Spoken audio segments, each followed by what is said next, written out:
Malapit na namang magpisa itong inahin kong may corona. Pero pagtapos na mapisa niya lahat yung 8 eggs ng RIR, pahihingahin ko siya kasi pangatlong limlim na niya yan. Hindi pwedeng mapagod siya masyado. Although kumakain naman ng regular at saka very healthy naman. Kaya lang nakikita ko, ano siya, panay ang tayo niya ngayon kasi mainit ang panahon. Siguro nangangawit din siya. Kaya hayaan ko muna matapos niya yan. Tapos mag-rest muna siya. Saka ulit mangitlog. Tapos ito naman, hindi ko alam kung maglilimlim na rin to. Tumitingin-tingin ng baki. Pero actually, yung baki na iniitlogan niya, ito. Marami na rin siyang naitlog. Kaya lang inuulam namin. At saka syempre kung may sobra, di ba? Pinapambili ko ng feeds. Ito, pinalitan ko na ng itlog ng crossbreed ng RIR at saka yung native hulo na tandang. So, tatry ko na magpapisa ng ganun. Yung product naman nilang dalawa ng mga crossbreed ng mga RIR na inahin at saka yung tandang na native hulo. Tapos yung ito naman, puro itlog naman ito ng Black Astrolorp. Ang lalaki ng itlog niya, kaya 2, 4, 6, 7 lang yung nilagay ko dyan kasi pagka yung native chicken ang maglilimlim, baka hindi niya kakayanin kung lalagyan ko ng mga 10 eggs or 12 eggs, baka hindi niya matatakpan lahat. Kaya hanggang 7 na lang.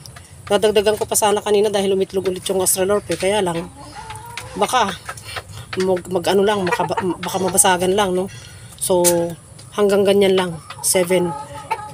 Yan ang crossbreed naman ng Astrolorp at saka yung tandang kong native hulo ang lahi.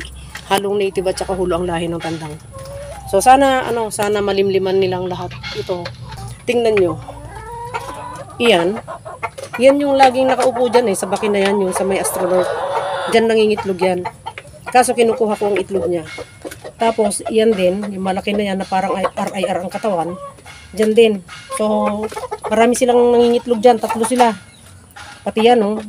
Pero kung minsan, yan, dito siya nangingitlog. Yan. Kaya lang, kinukolekta ko para hindi mahaluan ng itlog ng crossbreed na yan, yung mga crossbreed na yan. Yung pure na yung itlog ng Astrolorp na crossbreed naman ng native hulo. Yun yung tandang na yan, no?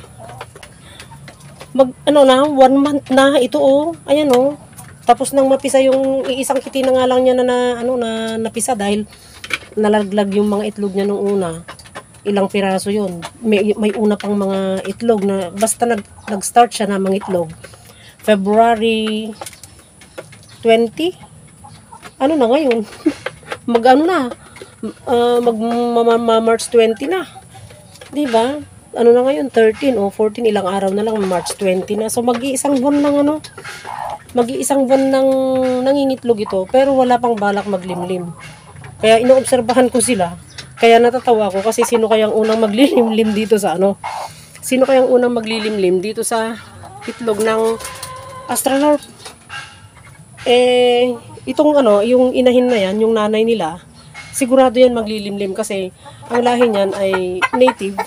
May lahi siyang Bangganggok yung tatay niya, tapos lolo niya, may RIR siyang lahi din. Pero malakas na yung yung dugo niya na native. Hindi kagaya ng mga ito na first filial, no? Yung unang parang first generation ito ng yung crossbreeding ng inahin na yan at saka yung old ko nun na RIR rooster.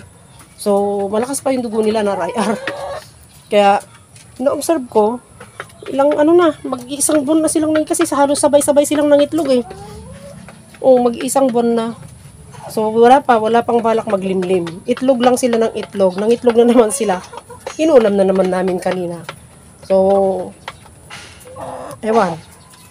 Kung sinong unang maglilimlim, kung yung inahin na yan maglilimlim, di siya maglilimlim doon. Kaya lang, ito, hindi ko alam kung paano to. Paano na? Pero sigurado naman ikaw, corona, hindi mo nakakayanin, di ba? Pang 3 limlim mo na. Di ba? yung kitty mo doon sa brooder, ano na, 3 weeks na, magwa 1 month na sila kasi 24, 25, 26 days na nila ngayon. Oh. So malapit na naman silang mailipat doon sa mas malaking ano, doon sa may brooder growing pen. Yung brooder at the same time growing pen. So ito, yun nga pala, no, yung ano, yung sa pagka may kitty, kailangan naka-ready yung brooder nyo. Sa akin, nire-ready ko lagi yung ano, yung brooder ko pagka ano na, pag nakita kong malapit na, pag may sumisiyap-siyap, ano, naglalagay na ako ng ano, kasi nililinisan ko na kaagad yun pagka nagbakante, nililinisan ko na agad. Tapos i-disinfect ko, mga basta 1 week dapat naka-prepare yung brooder nyo pagka gano'n. Tapos ano, naglalagay na ako ng ano, ng karton. Kasi yung karton na inunat, lalo na yung mga karton ng yung mga branded na mga sa grocery, wag yung mga maninipis na karton, madali lang yun masira. So hindi na kailangan magpatong-patong ka ng ilang patong na newspaper na ano, di ba? So kailangan ano, yung karton na makapal, yung mahirap mong punitin sa kamay mo. Sa susunod siguro pag-uusapan natin yung ano, pag-uusapan natin yung brooding management at saka tips sa brooding tips. Ayun. So hanggang dito na lang muna. At maglilinis muna ako dito sa ano, sa pen nila. Hapon, ito yung linis ko ng hapon. Pero actually minsan ano, 2 beses ako kung yung panahon ay medyo malamig-lamig.